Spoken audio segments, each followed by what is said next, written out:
Okay, so to wrap this up, this is a little bit longer of an exercise, so I'm not going to, take you through every single step, but I just want to point out a couple things. This is exercise number, let me change the font to red. This is exercise number 15.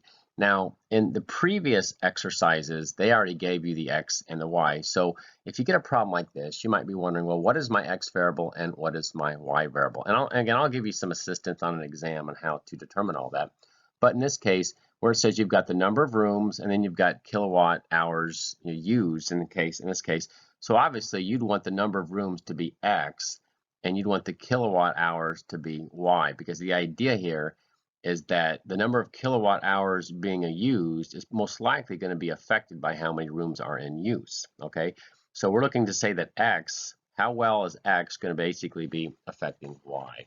But as you can see down below, this is a long one, so I'm not going to write this one all out. But again, you got to get the basics. You got to get the x bar, you've got to get the y bar, get the sample averages, put it in a vertical alignment like they did right here. Okay, just keep it in the same order. You still have to do the differences, you have to square the differences, and then you got to multiply the differences. And notice they've already kind of done that. And if you can kind of follow the steps in the previous illustrations, it's really the exact same thing, okay? But I just wanted to show you this one application where they didn't actually give you x and y, and you might think, well, which one should be x and which one should be y? In this case, it's the number of rooms that are going to be affecting the kilowatt hours being used. So in other words, x is independent, y is dependent. Okay, and so then all the answers are right down here below. And typically, when you do these, they take these decimals out a lot of places. Typically, on an exam, you could usually just do two decimals for me. But the other point I just wanted to mention is that you can't see it on this slide because it cut it out. But if you go reference your textbook solution and you were to actually calculate your correlation coefficient, you would actually get a correlation coefficient that's right about 0.8908 approximately.